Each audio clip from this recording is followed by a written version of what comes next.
The evening started like any other for Ashley, a high school senior known for her bright smile and kind heart. After finishing her shift at the local library, where she helped younger kids with their homework, her stomach was growling. The golden arches of McDonald's beckoned from across the street. A quick bite before heading home seemed perfect. The restaurant was fairly quiet at that hour, with just a few customers scattered around. The smell of fresh fries filled the air as Ashley stepped up to the counter, pulling out her worn library employee card to get the small discount they offered to local workers. She ordered her usual, a McChicken sandwich and a small strawberry shake. While waiting for her order, Ashley scrolled through her phone, checking messages from her mom and responding to her best friend about tomorrow's chemistry test. The peaceful moment shattered when the front door burst open. 2 police officers stormed in, their faces tight with what looked like anger. Before Ashley could process what was happening, they were heading straight for her. Her heart jumped into her throat as one officer grabbed her arm roughly. "Don't move. You match the description of a robbery suspect," the taller officer shouted, causing everyone in the restaurant to turn and stare. "There must be some mistake," Ashley said, trying to keep her voice steady despite her rising fear. "I just got off work at the library. I can show you my ID." But they weren't listening. The second officer twisted her arms behind her back while the first one started reciting her rights. The metal handcuffs bit into her wrists as tears welled up in her eyes. Through the blur, she could see other customers pulling out their phones, recording everything. A young woman at a nearby table stood up saying, "This isn't right. She hasn't done anything." The restaurant manager approached cautiously. "Officers, she's a regular here. We know her from the library." But they cut him off with a sharp wave of the hand. Ashley's legs felt weak as they started marching her toward the door, her uneaten dinner left sitting on the counter. As they pushed her outside into the cool evening air, Ashley caught glimpses of more people filming, their faces showing a mix of shock and concern. She heard someone say they were calling her parents. The fear in her chest was now mixed with confusion and humiliation. How had her simple dinner run turned into this nightmare? In the back of the police car, Ashley tried to stay calm, remembering what her parents had always taught her about dealing with law enforcement. Stay respectful, don't make sudden movements, and know your rights. But nothing had prepared her for this moment. As the car pulled away from the McDonald's, she could see the growing crowd of concerned onlookers through her tears. She thought about her parents. Her mum would be preparing dinner right now, wondering why she wasn't home yet. Her dad would still be at his accounting job, probably getting ready to pack up for the day. How would they react when they got the call? The thought made fresh tears roll down her cheeks. The police radio crackled with codes and voices she didn't understand. Outside the window, familiar streets passed by as they headed toward the police station. Ashley's mind raced, trying to make sense of it all. She had no idea that this terrifying moment would soon uncover something much bigger, a truth that would shake their entire community to its core. The fluorescent lights at the police station buzzed overhead as Ashley sat in the cold metal chair, her hands still trembling.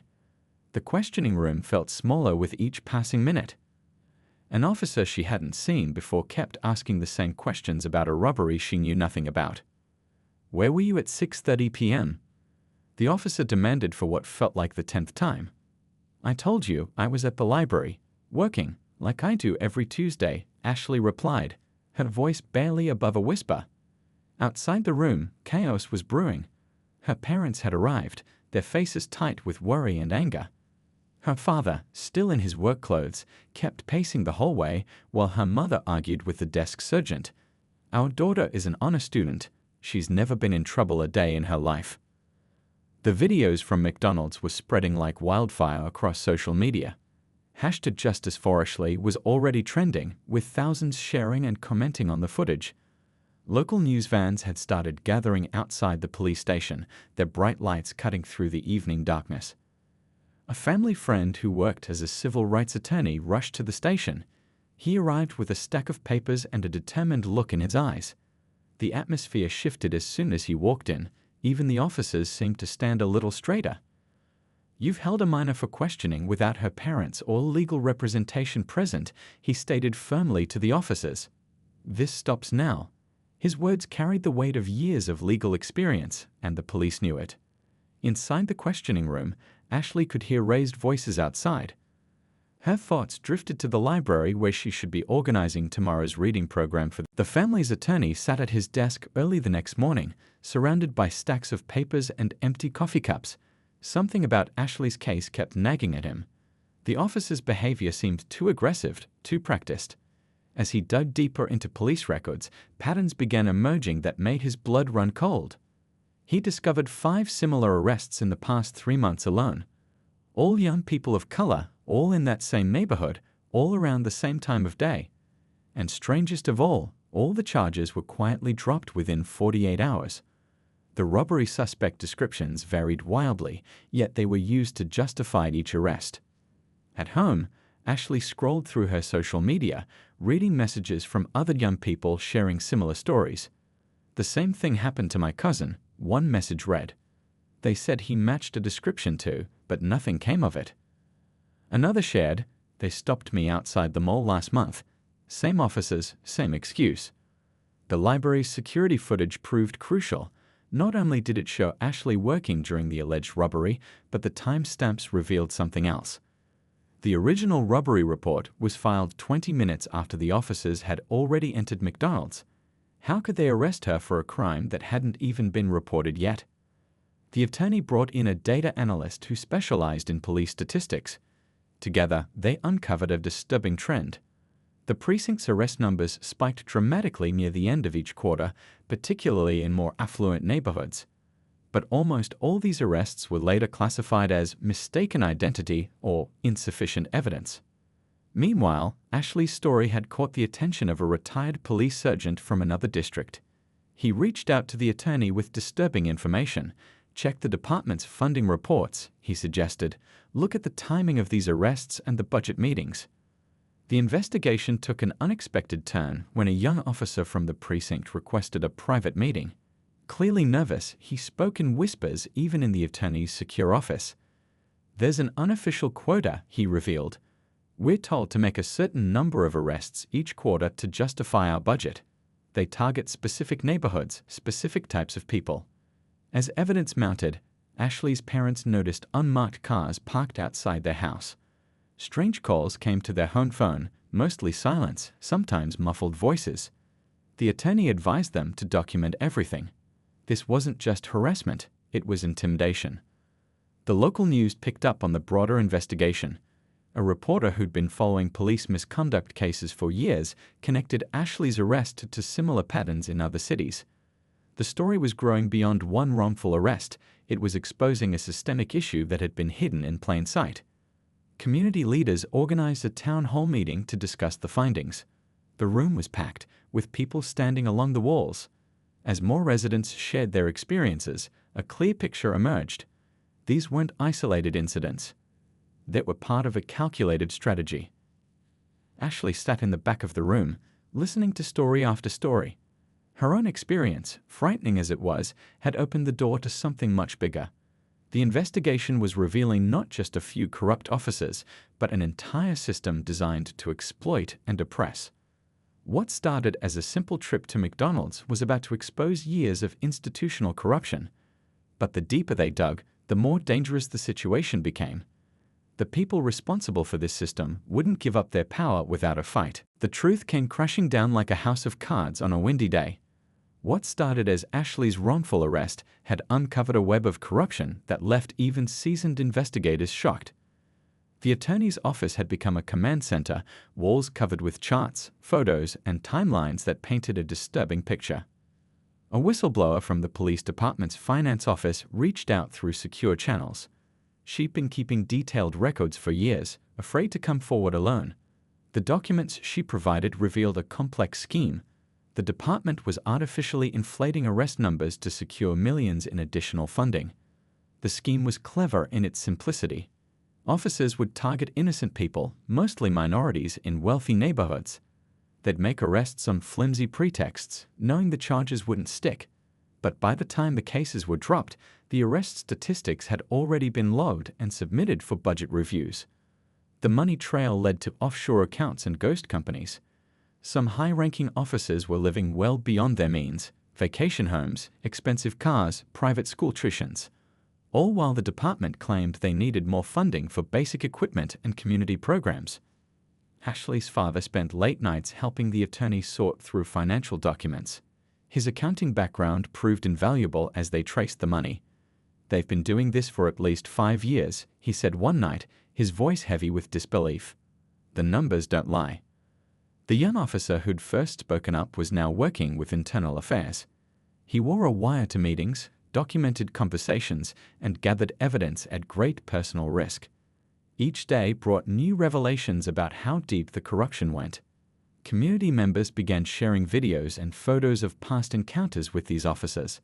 A pattern emerged. They specifically targeted young people who looked out of place in certain neighborhoods. The arrests always followed the same script, using nearly identical language in their reports. Ashley received a call from a college student who'd been arrested 6 months earlier. "I was walking home from my tutoring job," she explained. "Same officers, same excuse about matching a description. I was too scared to fight it, just paid the fine to make it go away." Her story matched dozens of others. The investigation revealed a twisted reward system within the department. Officers who made more arrests got better assignments, overtime opportunities, and unofficial perks. Those who questioned the system found themselves stuck with worse shifts or transferred to undesirable positions. Local business owners near the McDonald's where Ashley was arrested came forward with security footage showing similar incidents. The officers always seemed to know exactly when their cameras weren't working. Someone had been tipping them off about blind spots in surveillance. The corruption reached into City Hall. Budget meetings had been carefully orchestrated to justify increased police funding based on these manufactured crime statistics. Officials who should have provided oversight were either complicit or willfully blind. As the evidence mounted, Ashley's family faced increasing pressure to drop the investigation. Anonymous threats arrived in their mailbox. Strange cars followed Ashley to school. But each attempt at intimidation only strengthened their resolve to expose the truth. They knew they weren't just fighting for themselves anymore. They were fighting for every person who'd been wrongly targeted by this corrupt system. The community's response was like a tidal wave that kept growing stronger. It started with a small gathering outside the police station, but within days, it had transformed into a powerful movement. People from all walks of life came together, united by their determination to fight for justice. Ashley's school became an unexpected hub of support. Her teachers spoke out about her character, sharing stories of her volunteer work and academic achievements. The kids she tutored at the library made handmade cards, their innocent messages of support bringing tears to her eyes. "We miss story time with you," one child wrote. "Please come back soon." The local business association broke their usual silence on police matters. Store owners near McDonald's shared their security footage, revealing a pattern of similar incidents. The restaurant manager who had tried to defend Ashley stepped forward with a detailed statement about what he'd witnessed that night.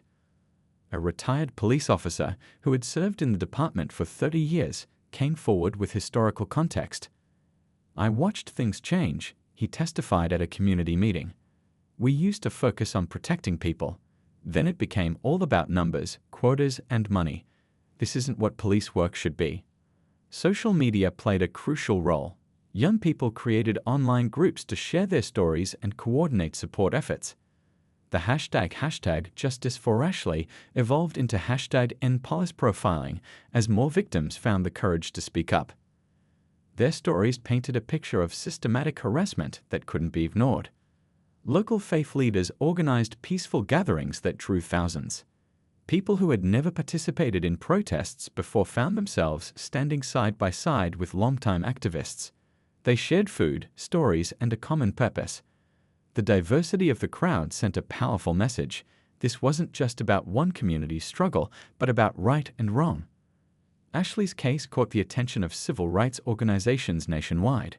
They provided resources, legal support, and media connections. But what touched Ashley's family most was the local support, neighbors bringing meals, friends offering rides, strangers sending encouraging messages. The high school newspaper ran a special edition about police profiling, featuring anonymous stories from students who'd had similar experiences but had been too afraid to speak up. The young journalists worked tirelessly, fact-checking every detail to ensure their reporting was bulletproof. A group of local artists created a mural near the McDonald's where Ashley was arrested. It depicted hands of different colors joined together, with the words, "Community stands united" above them. The mural became a symbol of hope and a meeting point for supporters. The movement gained unexpected allies. A group of small business owners started a legal fund to support victims of police profiling. Tech professionals volunteered to analyze police data. Retired lawyers offered free consultations to anyone who'd experienced similar arrests. But perhaps most powerful were the quiet moments of solidarity. The elderly neighbor who sat with Ashley's mother during tough days. The young children who wrote, "We love you, Ashley," in chalk outside her house. The bus driver who refused to let police board without a warrant, remembering what happened to Ashley.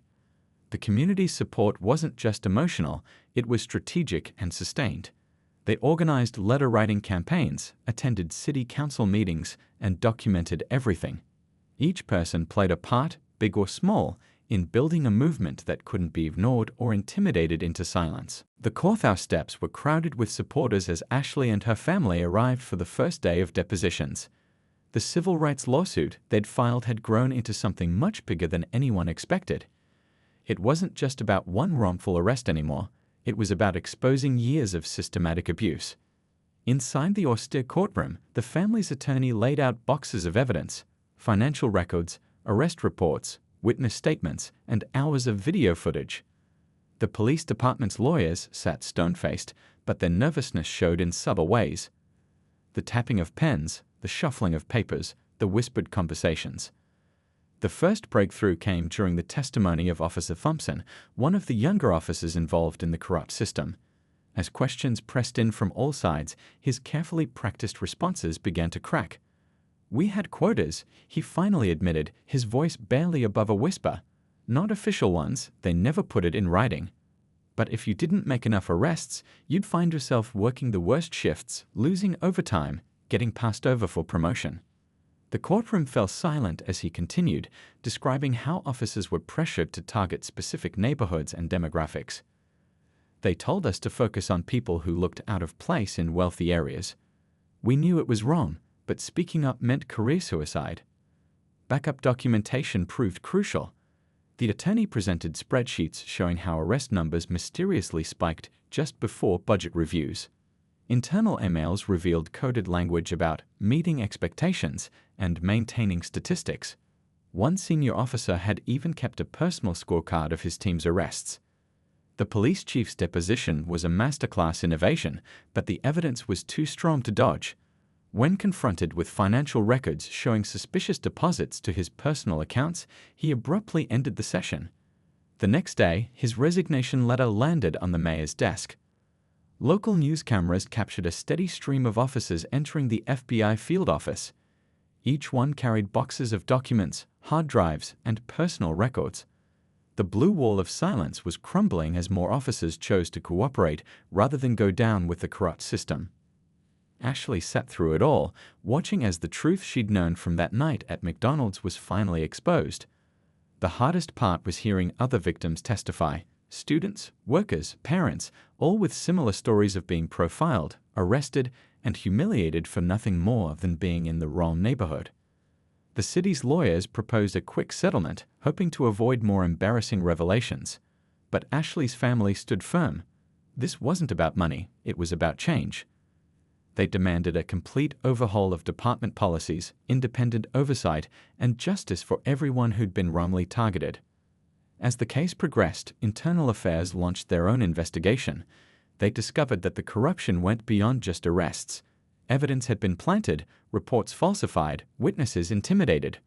Officers who'd tried to report these issues had been silenced through transfers or forced resignations. The turning point came when a high-ranking officer broke down during questioning. He revealed a complex system of kickbacks tied to arrest numbers involving not just police officials, but also city administrators and private contractors. His testimony opened new avenues of investigation and led to dozens of subpoenas.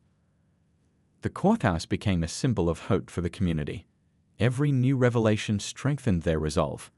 This wasn't just a legal battle, it was a fight for dignity, equality, and justice.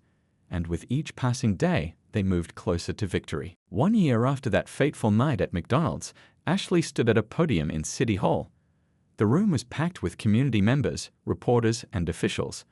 Behind her sat the new police chief, selected by a community oversight committee. The changes they'd fought so hard for were finally becoming reality. The settlement had been comprehensive. The police department underwent a complete restructuring. 12 senior officers faced criminal charges. The mayor resigned. But more importantly, new policies were put in place, real ones with teeth. Every arrest now required body camera footage and detailed documentation. An independent civilian review board was established with actual power to investigate complaints. The money from the lawsuit didn't go to Ashley's family. Instead, they created a foundation to help other victims of police misconduct and fund legal support for civil rights cases. The foundation's first office opened in the same building as the library where Ashley worked, a powerful symbol of transformation. Changes rippled through the city. The police academy completely rewrote its training program, focusing on de-escalation and community relations. New officers spent time working with neighborhood groups before ever putting on a badge. Veterans were required to complete cultural sensitivity training and undergo regular psychological evaluations. Ashley's story became part of this training, not as a cautionary tale, but as a lesson in courage and change. Officers learned how a single wrongful arrest exposed decades of corruption and led to meaningful reform. They studied the ripple effects of profiling and the importance of earning community trust. The McDonald's where everything started looked different now. The community had transformed it into a meeting place for youth programs and police community dialogue sessions. Officers regularly stopped by to have coffee with residents, building relationships instead of suspicion. The security cameras that once caught Ashley's arrest now recorded stories of healing and progress. High school students started a peer support network for young people dealing with law enforcement encounters. They created Know Your Rights workshops and hosted forums where teens could share their experiences with police officers in a safe environment. Ashley helped coordinate these meetings, turning her trauma into a tool for change. The retired officer who'd first spoken out about corruption now led a whistleblower protection program. The blue wall of silence is crumbling, he told a group of new recruits. Your loyalty should be to justice and community, not to covering up wrongdoing. State legislators took notice. New laws were passed requiring transparent reporting of arrest statistics and regular audits of police department finances. Other cities started adopting similar reforms, using Ashley's case as a model for change. What happened in one McDonald's had sparked a national conversation. Ashley graduated high school with honors and earned a full scholarship